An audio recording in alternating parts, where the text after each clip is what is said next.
네, 오늘은 하나님의 자녀들에게 두 번째, 하나님의 자녀들에게라는 제목 두 번째 시간입니다. 그리스도인의 생활 윤리에 대해서 나누고 있습니다. 원래 이러한 내용들은요, 사도신경 강해가 끝나면 교회론적 관점에서 이어서 진행하려고 계획하고 있던 것들인데요. 어쩌다 보니까 이렇게 시리즈로 함께 하게 되었는데요. 아무튼 기회가 주어졌으니까 또 최선을 다해서 함께 나누고 생각해보는 계기가 되었으면 좋겠습니다. 이 시리즈의 모티브는 오늘 본문인 히브리서 5장 14절의 말씀이에요. 특별히 그 조재천 교수의 히브리서라는 책에서 나오는 그분의 사역, 그분의 번역, 이미 몇 차례 알려드렸습니다만, 단단한 음식은 성숙한 사람들을 위한 것입니다. 그들은 지속적인 연습을 통해서 선한 것과 악한 것을 구별하는 훈련된 감각을 가지고 있습니다. 이 말씀을 가지고 특히 선한 것과 악한 것을 분별하는 훈련된 감각을 가진 자, 즉 하나님 말씀을 통해 무엇이 선한 것이고 무엇이 악한 것인지 분별할 수 있는, 무엇이 옳은 것이고 무엇이 그른 것, 잘못된 것인지를 바르게 분별할 수 있는 성숙한 성도, 성숙한 사람, 성숙한 국민이 되는 것. 이 설교를 통해서 그런 기초, 그런 토대가 세워지고 또 물꼬가 틔워지게 되는 은혜가 임하게 되기를 바라는 마음으로 이 설교를 이제 나누고 있는 겁니다. 고린도전서 10장 23절 우리 함께 볼까요? 고린도전서 10장 23절 말씀입니다.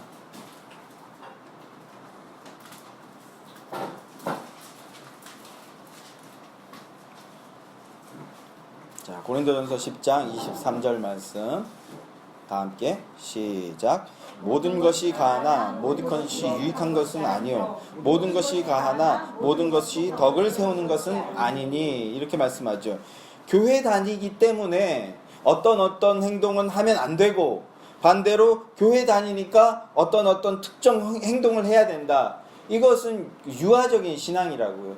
물론 우리 주일학교 어린이들에게 교회 다니는 사람은 이렇게 행동해야 된다, 교회 다니는 사람은 뭐 하면 안 되고, 이렇게 가르치지만 그건 어리기 때문에 먼저 그렇게 가르쳐 놓고 그 의미를 알아서 나중에는 자유해야 된다. 제가 이런 그 골자의 말씀을 이미 많이 말씀드렸어요. 어린이들한테 이것도 있고 저것도 있는데 네가 알아서 잘 선택해봐 하면 아이들은 오히려 그 정체성이 파괴가 돼요. 오히려 힘이 들어도 그게 잔소리로 들릴지라도 당장에는 이렇게 행동해야 돼. 주일에 바른 옷을 입고 와야 돼. 와서 단정하게 교회 와서는 교회당 들어오면 기도해야 돼. 11조 빳빳하게 예쁘게 정성된 돈으로 가지고 와서 봉투에 넣어서 정성껏 넣어야 돼. 뭐 이런 행동들, 교회 다니는 사람은 욕하면 안 돼. 교회 다니는 사람은 길거리에 침 뱉으면 안 돼. 교회 다니는 사람은 술 먹으면 안 돼. 담배 피면 안 돼. 뭐 이런 것들을 어린이에게는 1차원적으로 가르쳐 주는 거죠. 그러나 믿음의 장성한 분량이 되었을 때는 왜 그게 안 되는지 스스로 생각해보고 스스로 행동하라는 겁니다. 반대로 어떤 특정한 행동을 하면 주여 할렐루야 막 기도하고 금식하고 새벽 예배에 나오고 성경책 그냥 허리에 끼고 다니고, 이러면 교회 다니는 사람이고 그 안에 마음은 1도 없으면서, 그러면 교회 다니는 사람이고, 그 행동을 안 하면 안 교회 다니는 사람, 예수 안 믿는 사람이고, 이런 식으로 정죄하는 것은 유아적인 신앙이라는 거예요. 유아적인 신앙. 장성한 분량, 성숙한 성도가 된다는 것은 무엇이든 다 할 수 있는 거예요. 다 할 수 있어요. 그러나 아무거나 함부로 하지 않는다라는 거예요. 내 자의로. 오늘도 그런 기도를 하지 않았습니까? 자유의지로 찬양할 수 있게 해주셔서 감사합니다.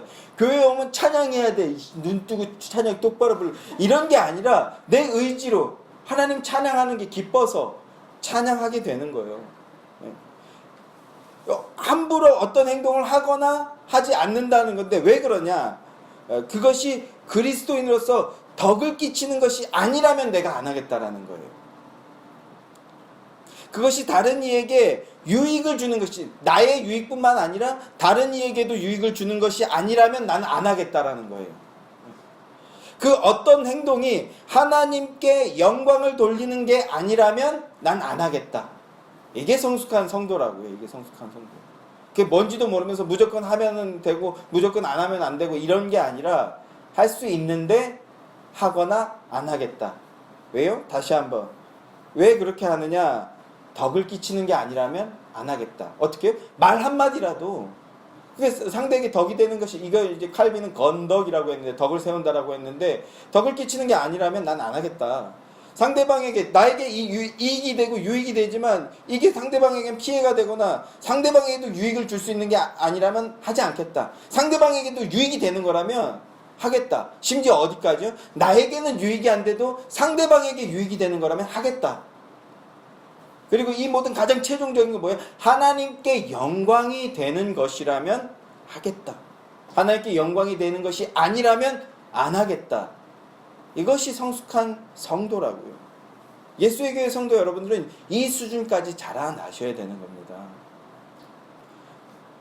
저는 저와 여러분이 이렇게 선한 것과 악한 것을 분별하여서 옳은 것을 추구하고 행동하며 실천하는 삶을 사는 믿음의 장성한 분량, 성숙한 성도들이 되시기를 주님의 이름으로 간절히 소원하고 축복합니다. 이런 말을 들어보셨을 거예요. 기독교가 들어간 나라는 모두 복을 받아서 잘 살게 되었다. 들어보셨죠? 근데 이 말은 사실일까요? 아닐까요? 이 말은 역사가 증명하는 엄연한 사실이에요. 그럼에도 제 설교를 좀 오래 들으신 분들은요, 이런 내용들에 있어서 제가 좀 부정적인 뉘앙스로 말해왔다라는 걸 은연중에 느끼실지도 모르겠어요. 저 왜 그랬을까요? 저는요, 종교개혁 이후에 그 기독교가 들어간 나라들은 모든 나라가 복을 받아서 부강한 나라가 되고요, 무엇보다도 경제적으로 잘 사는 나라가 됐어요. 이게 팩트입니다. 근데 여기서 제가 약간의 딴지를 걸어왔던 것은 기복주의자들이 말하는 그런 류의 복이 아니라는 그걸 말하고 싶었던 거예요. 종교개혁 이후에 기독교가 들어간 나라들은 나라들이 복을 받았다는 것은요, 첫째, 하나님이라는 복, 하나님을 믿게 되었다라는 이 복을 받은 거예요. 아멘이십니까? 예, 이게 복이죠. 이것이 가장 크고 중요한 복입니다. 여러분도 그 복을 더욱 받아 누리게 되기를 주님의 이름으로 간절히 소망합니다. 그리고 이 복을 받았다라는 것은요, 그 안에 이제 지금 제가 연속해서 이제 시리즈로 말하게 되는데 청교도 정신이 들어가게 됐다라는 거예요. 청교도 정신이 뭡니까? 하나님의 말씀을 믿고 순종하는 삶을 실천하면서 살았던 자들이라는 거예요. 진정한 성도가 됐다라는 거죠. 이 청교도들은요, 종교개혁 이후에 이 청교도들은 신앙의 자유를 찾아서 개척하는 삶을 살았어요. 그래서 부지런하고 근면하고 성실하게 사는 삶을 통해서 사회를 정화시켜 나갔고요. 그렇게 살았더니요, 헌법도 생기고 나라도 세워지고 그렇게 됐다는 말입니다.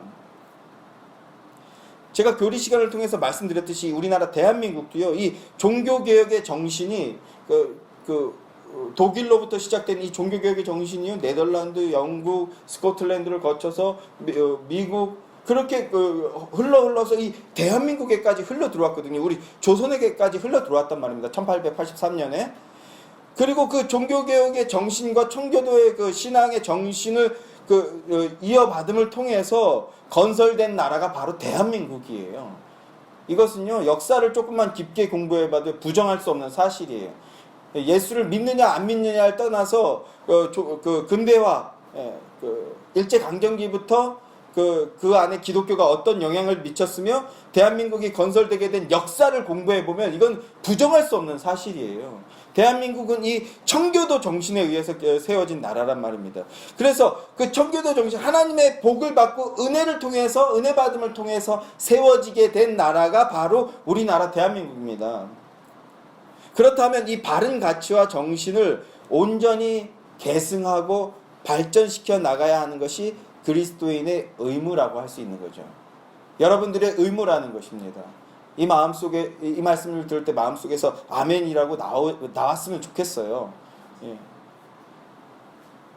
청교도들이 그리스도 안에서 자녀를 양육할 때 중요하게 가르친 핵심 가르침이 있는데 그 중에 하나가 무엇이냐면 바로 책임의식이었어요. 책임의식. 자, 지금 이 시리즈의 첫 번째 타켓은 설교 타켓은 우리 주일학교 청소년들입니다. 예. 이것도 많이 강조하는데 뭐 여기 어머니밖에 안 계시지만 우리 어머니들 집에 가셔서 오늘 설교를 반드시 복기해 주시기 원해요. 이것도 청교도들이 자녀 양육에서 가르치던 바인데 오늘 말씀드리려고 한 포커스는 아니지만 오늘 설교의 내용을 다시 복기하고 넌 어떻게 생각하니? 이게 중요한 가정 예배의 모범이었어요. 너는 어떻게 생각하니? 이거요. 오늘도 꼭 복기해 주시길 바라는데요. 가장 청교도들이 가르치던 중요한 핵심 가르침 중에 하나가 책임의식이었어요. 책임의식. 이게 유대인의 선민의식과 약간 닮았으면서도 그러나 좀 다른 건데 뭐냐면요. 특별히 아메리칸 퓨리탄들, 미국의 청교도들은요. 자녀들에게 이 책임의식을 굉장히 강조했습니다. 무엇이냐 하면 이 아메리카라는 나라는 하나님의 전적인 은혜로 세워진 특별한 은혜로 세워진 나라다. 예. 그 역사적 상황도 그렇고 그 다음에 그 나라의 어떤 풍요로움도 그렇잖아요. 예. 우리가 이제 유튜브에 보면 그런 영상들이 많은데 아메리카라는 대륙은요 물류나 자원이나 지하 자원이나 그 다음에 위치나 이런 게 진짜 천혜의 요새 같은 곳이에요 진짜로. 예. 물류가 발달될 수밖에 없는 강들. 수많은 강들을 그랬고 배를 통해서 우리 톰 소여의 모험이나 이런 거 어렸을 때 만화도 보면요 항상 배들이 떠다니는데 이 강이 발달되어 있어서요 물류가 엄청나게 발달할 수밖에 없어요. 어마어마하게 큰 땅임에도 불구하고요. 그래서 물류가 발달하고요. 그래서 부강해지는 나라가 될 수밖에 없었던. 그리고 지하 자원. 지금도 미국은 이제 석유를 대체할 수 있는 자원을 발견했잖아요. 예, 그게 무려 최소한 300년, 400년 정도 갈 거래요. 지금 러시아를 뒷모가지를 막 누르고 있는데 사우디아라비아랑 그러니까 중동이랑 러시아의 뒷목을 미국이 막 짓누르고 있는데 왜? 석유를 대체할 자원을 찾았거든요. 예. 그래서 엄청 더 강해지고 있어요, 미국이요, 지금요. 이런 외적으로나 내적으로나 청교도 정신에 의거해서 세워진 나라고 외적으로도 자원이 풍부한 이런 것들을 통해서 미국은요 우리는 하나님의 특별한 은혜로 세워진 나라다라는 것을 굉장히 많이 강조했어요. 그리고 포인트는 이겁니다. 그러니 너는 이 특별한 나라의 국민이라는 것을 잊어서는 안 되며 이 나라가 더욱 특별해질 수 있도록 네가 국민으로서 의무를 다해야 된다. 이 책임의식이요. 이 책임의식. 이런 정신을 가지고 그것을 가르치는 국민들이 그것을 가정의 교육으로 가르치는 국민들이 있는 나라라면 그 나라가 잘 되지 않을 수가 있겠습니까? 잘 되지 않는 게 더 희한한 거죠. 이런 청교도의 정신을 직통으로 이어받은 한국 초대교회 성도들도요. 당연히 이러한 신앙 정신과 사상으로 깊게 무장이 돼 있었어요. 그래서 교회를 일으키고요. 사회와 나라의 개혁을 앞장섰던 겁니다. 너무 잘 아시는 얘기죠. 우리 김년 사모님을 독립선언서의 34명 중에 16명인가요? 몇 명이죠? 정확한 숫자. 3분의 2가 기독교인이라고. 기독교인. 근데 세상 문화는 절대 그런 얘기는 안 하죠. 우리나라의 독립운동을 주도했던 사람들 다 기독교인들이었어요. 도마 안중근, 백범 김구, 그리고 가장 중요한 도산 안창호 선생 이런 분들이 기독교 정신의 구원을 체험하고 그렇게 앞장섰던 것이거든요. 당연히 이런 기독교 정신이 사회의 어떤 핵심 정신이 되니까 나라를 일으키고 사회를 일으키는데 앞장서게 됐던 겁니다. 저는 여러분도 이런 신앙 정신으로 무장되어서 오늘 우리의 조국 대한민국이 하나님을 기쁘시게 해드리는 나라가 되는데 일조해야 된다. 이 책임의식을 가르치고 전하고 나누고 해야 된다고 저는 강조하는 바입니다. 가정에서부터 이 얘기가 나와야 돼요. 우리는 특별한 하나님의 은혜를 받은 사람이다. 우리나라는 특별한 하나님의 은혜로 세워진 나라다. 그 정신을 계승하고 발전시켜 나가야 된다. 이것이 가정의 모티브가 되어야 된다고요. 하나님 나라의 백성이요 자녀라면 이 거룩한 책임의식을 가지고 내 나라와 사회를 바르고 건강하게 이끌어 나가겠다고 여러분 서원하셔야 되는 거예요. 이런 거 서원하셔야 되는 거예요. 제가 예수의 교회 부흥을 위해서 몇백만 원 서원하겠습니다. 이런 거 말고 그것도 너무 저는 좋지만 그런 거 말고 내가 예수의 교회가 하나님의 정신의 그 말씀에 입각한 오직 복음, 오직 말씀, 오직 예수, 오직 은혜로 세워지는 교회가 되기 위해서 서원하겠습니다. 내 나라, 하나님께서 주신 이 대한민국의 그런 나라가 되게 하기 위해서 내가 서원하겠습니다. 그리고 내가 그런 정신에서 우리 가정을 이끌고 자녀를 양육하고 훈련시켜 나가겠습니다. 이렇게 서원하셔야 되는 거예요. 그게 믿음입니다. 하나님의 말씀을 나의 신념, 나의 신조로 삼고 그 하나님 말씀에 순종하는 삶을 통해서 그것을 보여내셔야 되는 게 성도로서의 의무라고요. 그 첫 시작이 바로 선한 것과 악한 것을 분별하는 감각을 가지는 훈련을 하는 겁니다. 그래서 지난 시간에는 첫 번째로 지성적인 측면을 살펴봤어요. 조금 두서없고 장황하게 제가 말씀을 드렸습니다만 중요한 내용들은 제가 다 전해드렸었습니다. 조금 쓸데없이 분량이 길고 해져서 조금 제가 마음에 안 들었었는데 그 설교가 그래도 다시 한번 들어보시기 원해요. 들어보시면서 그리스도인으로서 지성적인 측면이 어떤 부분들이 강조돼야 되는지 모르는 내용들이 아니지만 다시 한번 갈무리하시길 바라는 거예요. 오늘은요 두 번째로 사회적 측면의 그 훈련에 대해서 이야기하고자 합니다. 선한 것과 악한 것을 분별하는 감각을 가진 성숙한 성도가 되기 위해서는 사회적으로 나아가기 위한 훈련이 필요하다는 거죠. 자, 이제 어려운 얘기는 다 했어요. 이제 우리 특히 청소년들 하람이 하오니 그리고 주신이 주은이 제함이 주목 잘 들어보세요. 자, 여러분들 잘 들어야 돼요. 힘내서 들어야 돼요. 훈련이기 때문에 당연히 쉽지 않아요. 힘을 내서 들어야 되는 거예요. 우리나라는 성인식이라는 문화가 없는 나라예요.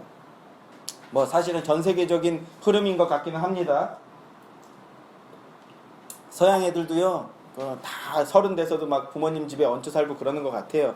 예전에 우리가 들었던 미국 영화나 드라마들을 보면 10대 후반만 돼도 막 독립하고 이런 모습들이었는데 뭐 미국이나 프랑스 청소년들 보면 그런데 사실상 이제 성인식이란 문화가 없어진 것 같아요. 성인식 하면 대표적인 퍼포먼스가 하나 있는데 여러분 번지점프의 유래가 뭔지 아세요? 번지점프의 유래? 그래도 또 아시는 분이 계시네요. 제가 어렸을 때 6학년이나 중1쯤 됐던 것 같아요. 어렸을 때 TV에 세계는 지금 뭐 이런 이름이 정확한지 모르는데 이런 프로그램이 있었는데 그 프로그램에서 이것을 본 기억이 선명하게 있는데 남태평양, 저도 아프리카인 줄 알았어요. 근데 남태평양의 한 섬, 뭐 이름을 다 얘기할 필요는 없는 것 같고 한 섬에 거주하던 원주민들이 성인식으로 치르던 그 행사가 바로 번지점프의 유래예요. 그냥 동네 야산에 나무도 없어. 그냥 야산이에요. 야산에 한 10m 높이의 나무 위에다가 진짜 허접하게 이렇게 발판 같이 뭘 만들어 놓고 대충 준비해 놓고 그리고 나서 발목에 번지라는 나무 줄기 하나를 발목에 묶는 거예요. 진짜로 그냥 여기에다 우리 칡 넝쿨 같은 거예요. 그 번지라는 게 여기에다 묶는 거야. 그러니까 아프리카하고 남태평양이고 그냥 여기만 대충 가린 옷 입고 뻘게 벗은 거지. 그리고는 여기에다 물 하나 묻고 그냥 뛰어내리는 거예요. 이게 성인식이야. 안전장비 속된 말로 개나 줘버리는 거죠. 뭐. 진짜 요즘 말로 완전히 머가리에 피나게 그냥 뛰어내리는 거예요. 진짜 살벌해. 제가 보기에는요 쟤네들이 뛰기 싫어. 제가 보기에. 근데 이게 성인식 분위기가 안 뛰면 넌 어른이 아니다 이런 분위기가 있잖아요.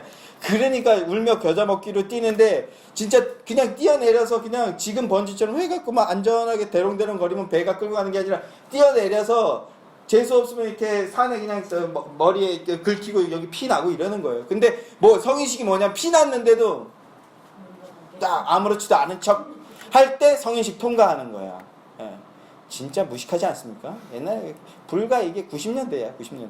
90년대까지도 이런 문화가 있었어. 그냥 이렇게 피 나는데도 그냥 아무렇지도 않으면 넌 이제 어른이야. 반대로 막 못 뛰어내리거나 막 피 났다고 울거나 그러면 탈락! 내년에 다시 뛰는 거야.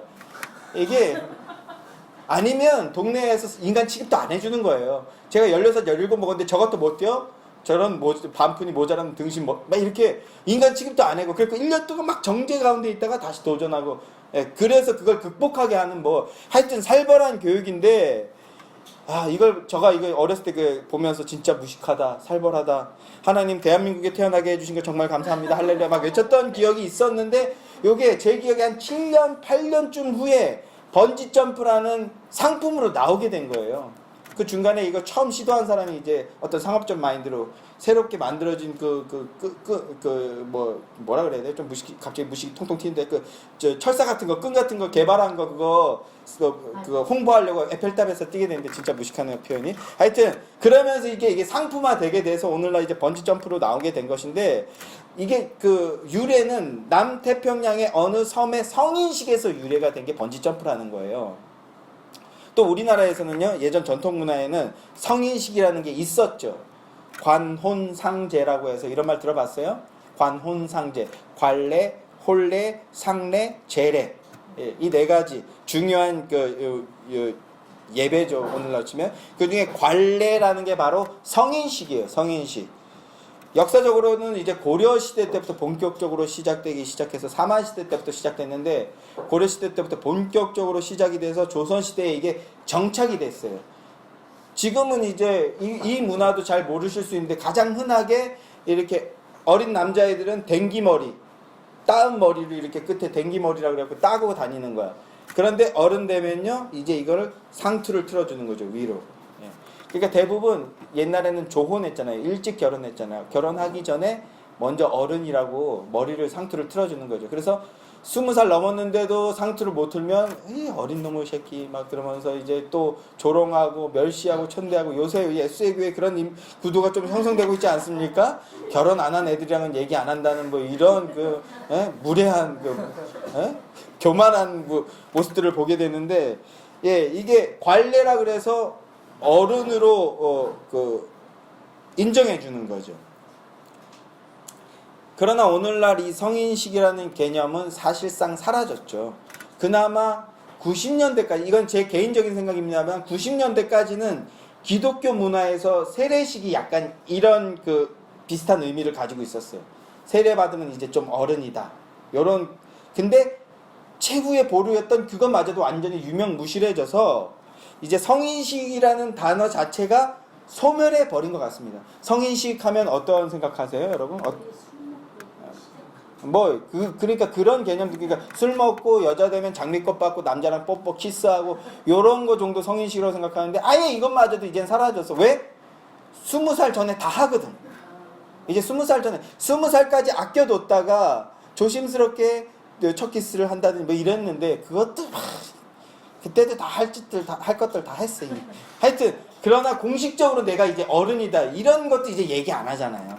장미꽃 20송이에 남자친구한테 선물 받고 그때 뽀뽀하면은 막 이제 난 어른이야 막 이런 거 없어졌어요. 성인식이라는 건 한 사람이 이제 어른이라는 걸 인정하고 존중해 주는 거예요. 이 문화가 사라졌다라는 거예요. 넌 이제 어른이야. 저 이제 청년 됐을 때 제가 좋아하던 형 중에 재웅이 형이라고, 서재웅 형이라고 있었는데 그 형이 우리 청년들 볼링 치러 갔는데 야 종태야 너 몇 살이냐? 왜냐면 제가 고등학교 때부터 까불고 막 근데 그 형이 특히 귀엽다고 허허 되게 순한 형이야. A형 착한 형이야. 그냥 허허 막 이래주던 형인데 야 종태야 너 몇 살이냐? 그래갖고 형 저 26살이요. 와 너 이제 어른이네? 뭐 이런 정도? 이런 정도? 야 이제 너 함부로 얘기하면 안 돼. 원래도 함부로 얘기하는 형이 아닌데 야 너 이제 너한테 함부로 얘기하면 안 되겠다. 이게 뭐예요? 존중해 준다라는 거잖아요. 존중해 준다. 어른으로서 인정하고 존중해 주는 것을 말하는 것이죠. 성인식은 어른으로서의 권리와 함께 어른으로서 권리가 있죠. 근데 그것도 깨졌어요. 우리 때 20살 왜 기다립니까? 야한 비디오 이제 마음껏 빌려가도 되고 나이트클럽 같은데 이제 들어가도 되고 호프집 가서 딱 꺼내고 말이야. 수능 때 쾌감 쩌는 거잖아 제일.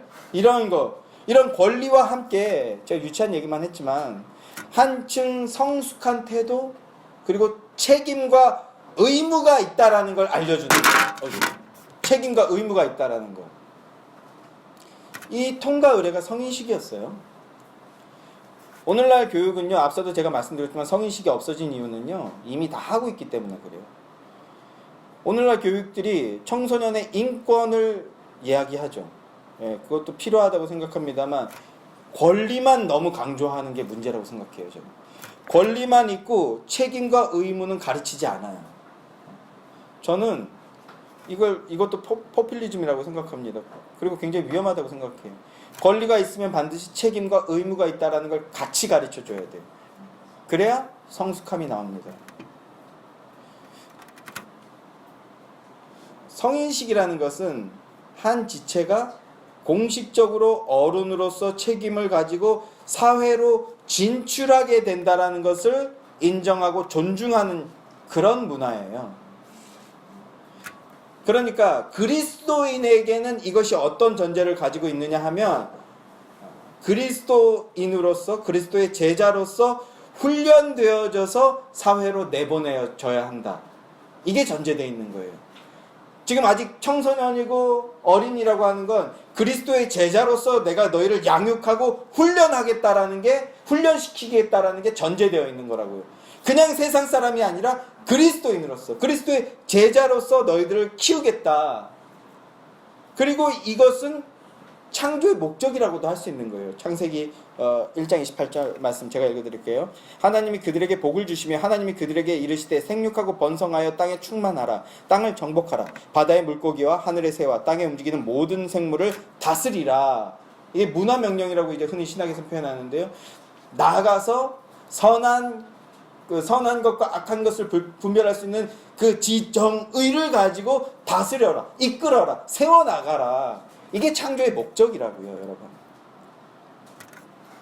하나님 말씀대로 하나님의 뜻대로 순종하며 사는 삶, 그럼으로써 우리에게 주어진 이 사회를 계도하고 바른 길로 이끄는 삶, 이것이 바로 그리스도인의 삶의 목적이 되어야 된다는 거예요. 그냥 막연히 성공해서는 안 된다라는 거예요. 막연히 돈 많이 벌어서는 안 된다라는 거예요. 막연히 잘 살아서는 안 된다라는 거예요. 청소년기 혹은 20대 초반의 청년기까지는 세상 속에서 믿음으로 살아들일 수 있게 하나님 말씀대로 살아들일 수 있기 위한 준비의 기간, 훈련의 기간, 연단의 기간이라고 보는 겁니다. 내가 지금 그 훈련하는 훈련생이다라는 것, 이걸 가진 자만 앞서 나가게 되는 거예요. 하나님 주신 나라, 지역, 삶의 터전에서 모범적이고 훌륭한 사회의 구성원이 되어서 모범이 되고 건전하게 이끌 수 있는 존재가 되기 위한 훈련의 기간이 필요하다고요. 제 공장에, 지금 제가 공장 다니고 있지 않습니까? 여러분 잘 아시듯이 그 공장에 최근에 이제 한 3개월 됐나 보다. 저는 이것도 좀 별로 안 좋게 보는데 지금 우리 공장에 보면 비율이 생산 라인에서 일하는 사람이 한 25명 정도 되는데 그 중에 비율이 50%? 아니 45% 정도는 중국 사람이에요. 중국 사람. 그리고 거기서 또 한 30%는 이제 캄보디아나 필리핀이나 이쪽 사람들. 그리고 나머지 이제 한국 사람들인데 중국 사람들끼리는 어디 가면 잘 뭉치죠. 오늘 뭐 그 얘기를 할 거 아니까 다음에 한번 말씀을 드릴게요. 근데 또 중국 그 신입사원이 중국 애가 하나 들어왔어요. 키가 대부만해요. 그리고 진짜로 딱 생긴 게 정형돈 같아. 애도 이래가지고 이러거든. 진짜로 그 속된 표현으로 그 중국 사람들을 뭐 이렇게 표현하는 표현 있잖아요. 딱 그런 단어가 어울리는 행동을 해요. 근데 얘가 사회성이 극히 부족해. 와서 일주일 동안 집단은 간을 본 거죠. 속된 표현으로. 그러더니 딱 일주일. 저는 또 그런 걸 잘 봐요. 직업이 원래 제가 이런 직업이 일주일 지나니까 자기가 보기에 만만한 사람들 말을 무시하더라고. 일주일 정도 지나니까 그 걔를 소개한 중국 여자애가 있어요. 이제 22살 됐는데 같은 동네에 살던 오빠인데 같은 학교를 다녔어. 그래서 같은 반이 친구였어. 뭐 하여튼 나이가 어떻게 걔네들 어떻게 하는지 모르겠어. 하여튼 걔를 소개해서 데리고 온 거예요. 일단 얘 말을 무시하더라고. 얘가 이제 거의 한 7, 8개월 선배인데 그러니까 일을 더 잘할 거 아니에요. 근데도 그냥 뭐 오빠 이거 해 그러면 무시하더라고. 그리고는 필리핀이나 캄보디아 쪽 여자애들 말을 일단 무시하더라고. 여자애들 말을 무시하더라고.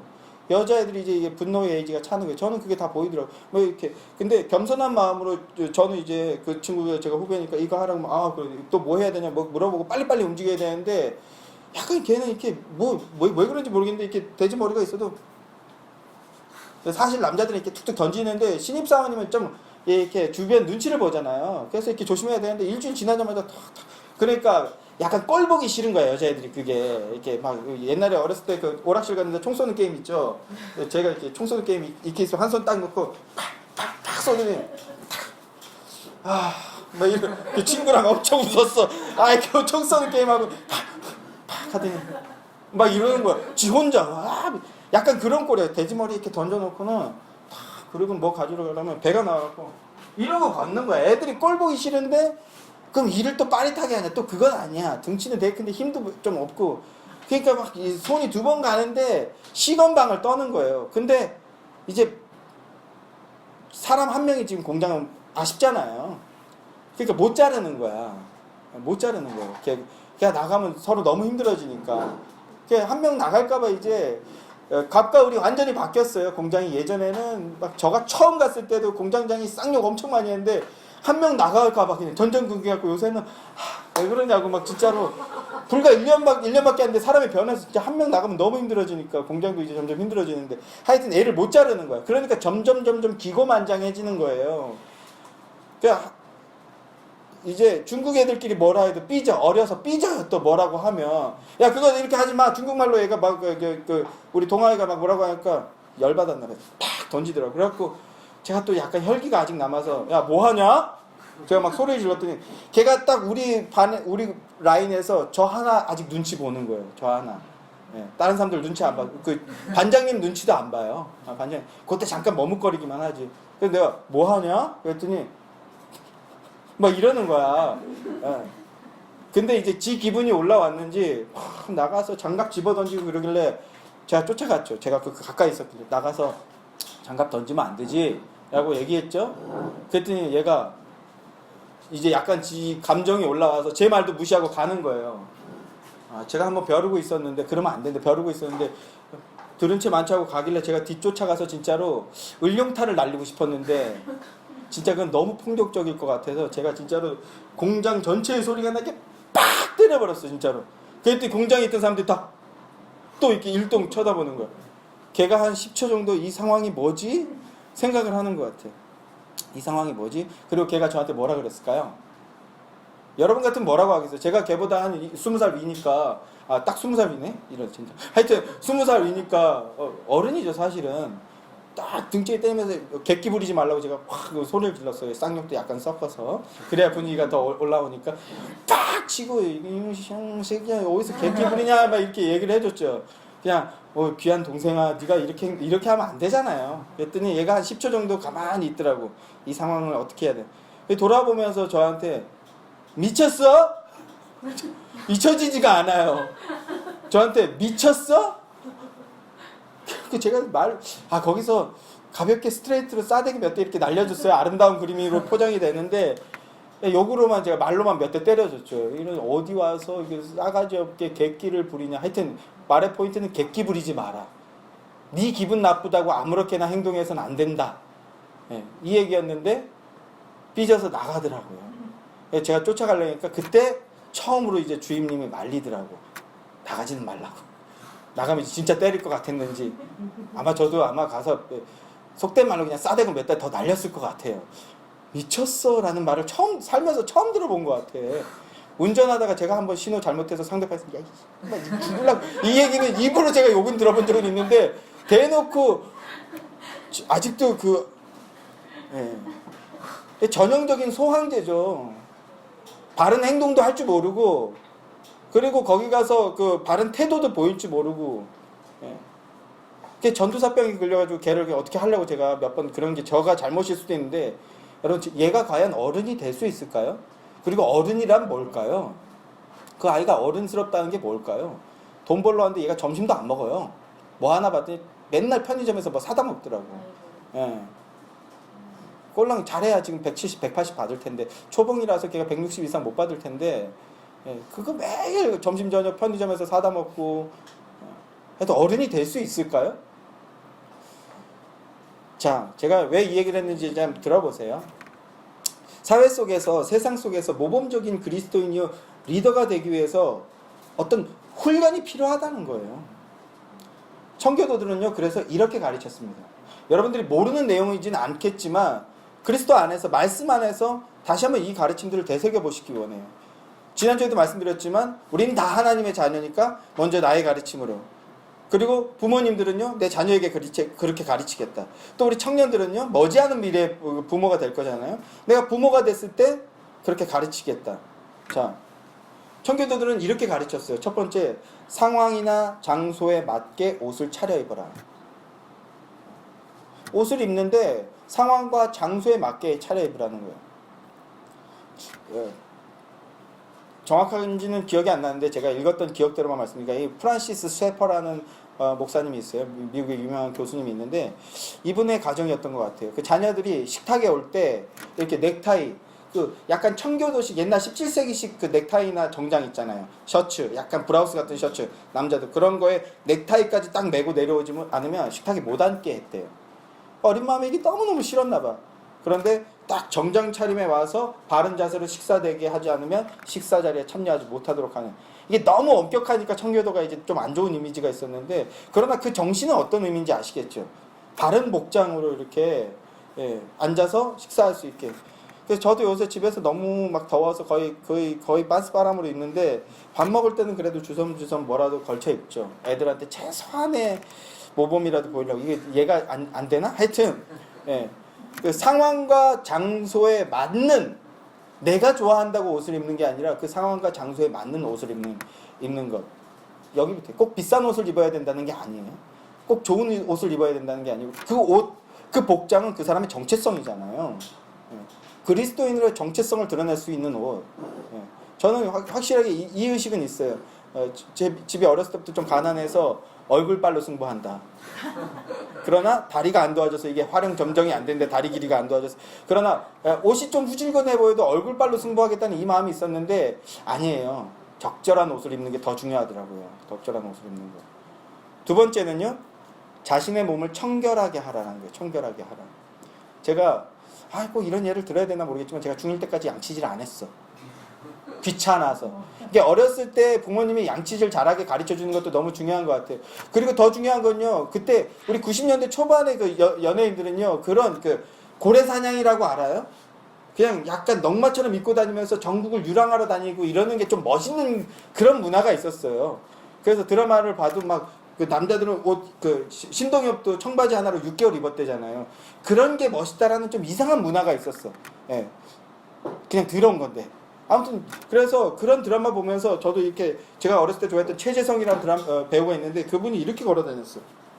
이렇게. 이게 멋있다. 이건 남자의 모습이야. 이렇게 생각해서 괜히 팔자로 걷다가 다리가 더 휘어버렸는데, 하여튼 중1 때까지 양치질 안 했는데 중1 어느 날 동네에 이쁜 여자가 있으면 알게 됐어. 그를 본 순간 진짜로 누가 가르쳐주지 않는데 제가 제일 처음 한 행동은 양치질하는 거였어. 입냄새 나면 안 되겠다. 하나님께서 은혜를 주시고 지혜를 주신 거지만 그 애랑 잘 되진 않았죠. 자, 안타까운 얘기지만, 자, 자신의 몸을 청결하게 하는 것. 성숙한 사람은 여기부터 시작되는 거예요. 자, 부모님이 여러분 양치질 잘 가르쳐주는 것만 해도 엄청나게 큰 은혜라고 생각하실 수 있어요. 약쟁이들 보세요. 약쟁이들의 문제는 뭐예요?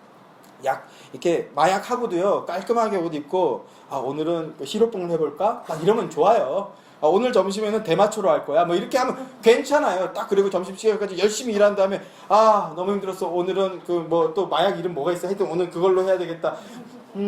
막 이러고 잠깐 쉬었다가 또 열심히 일하고 이러면 돼.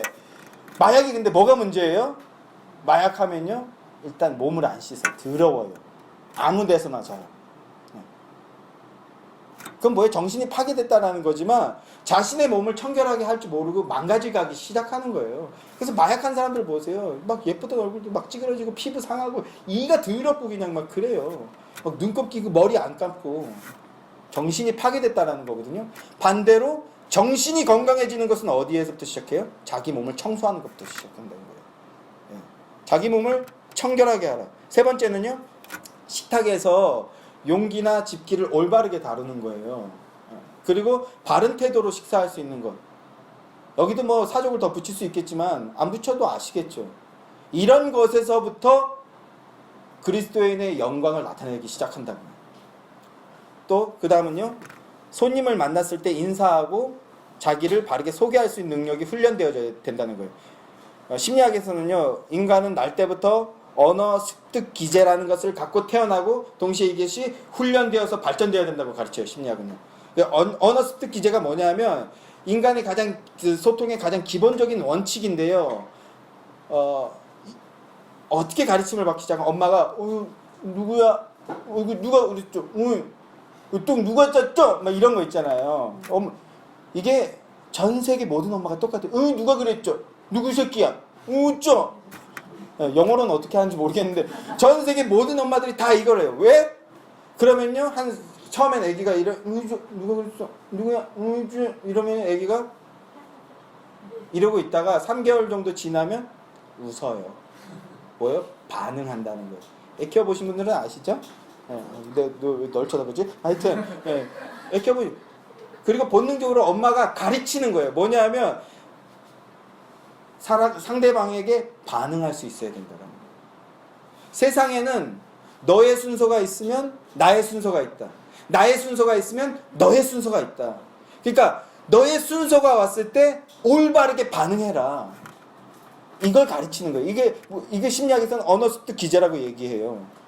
백송이가 이름 얘기했네. 이놈 같은 경우에는 인사할 줄도 몰라요. 사람들이 전부 다 하는 말이가 제가 쟤한테 언제쯤 인사 받아볼까? 그래서 제가 제일 처음에 야 사장님한테 인사해야지. 얘가 나한테 맞고 나서 처음에 쫄아갖고 저한테만 인사했거든요. 제가 막 인사를 강조하니까 어떻게 인사했냐면 제가 먼저 인사하면 인사도 안 해요. 얘가 안녕 이렇게 일부러 얘한테 더 크게 인사해요. 저희 목소리 크게 내기 싫은데 안녕 이렇게 하면 그 맞은 다음에 이게 더 짧아졌어. 그래서 어제는 저도 모르게 웃어버렸어요. 그래서 이렇게 인사하기 싫은데 억지로 제가 인사하니까 인사도 못해요. 이런 사람이 사회에 나가서 선한 영향을 끼칠 수 있겠습니까? 상대방에게 자기 자신을 소개하고요. 그리고 나아가서 자신의 신념을 드러내야죠.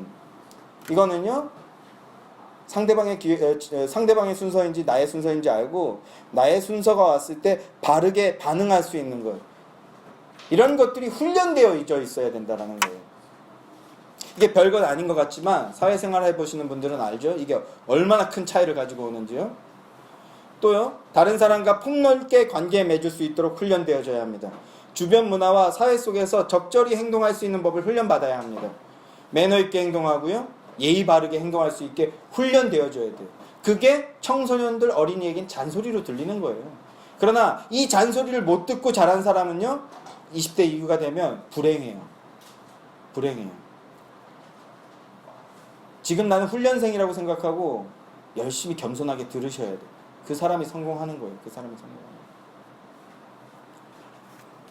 그리고 다른 이들을 따뜻하고 너그럽게 대하고요. 관대하게 대할 수 있는 태도를 훈련받아야 돼요. 베드로전서 2장 17절 말씀. 무릇 사람을 공경하며 형제를 사랑하며 하나님을 두려워하며 왕을 존대하라. 존중하고 존경하는 문화. 이게 기독교 문화입니다. 약자들을 배려하고요. 자녀들을 존중하고 또한 어른들을 존중하고 공경하는 문화예요. 오늘날 한국은 이게 심각하게 깨져 있지 않습니까? 누구 잘못이에요? 기독교인 잘못이에요.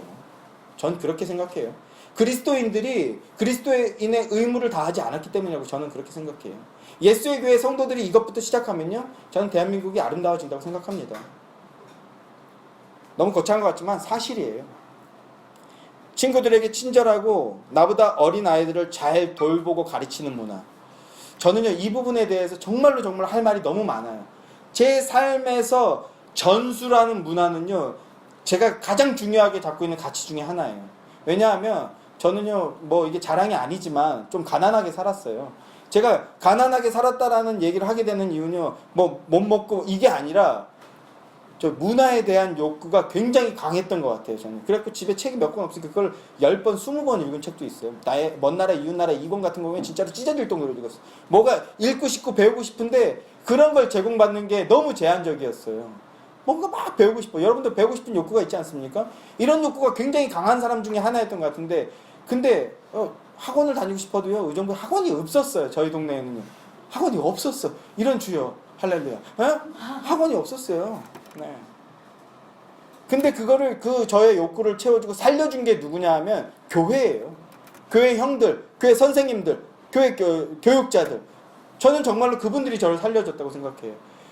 제가 책을 다시 읽게 된 계기가, 초등학교 열심히 있다가 중학교 때 책을 안 읽었는데 다시 읽게 된, 교회 형들이랑 얘기하는데 교회 형들이 너무 멋있어 보이고 난 너무 무식해 보이는 거야. 형들이랑 교회 청소년부 임원회 회의라고 모여서 막 얘기를 하는데 형들이 너무 멋있어 보이는 거예요. 반대로 난 너무 무식해 보이고, 그래서 책을 읽어야 되겠다.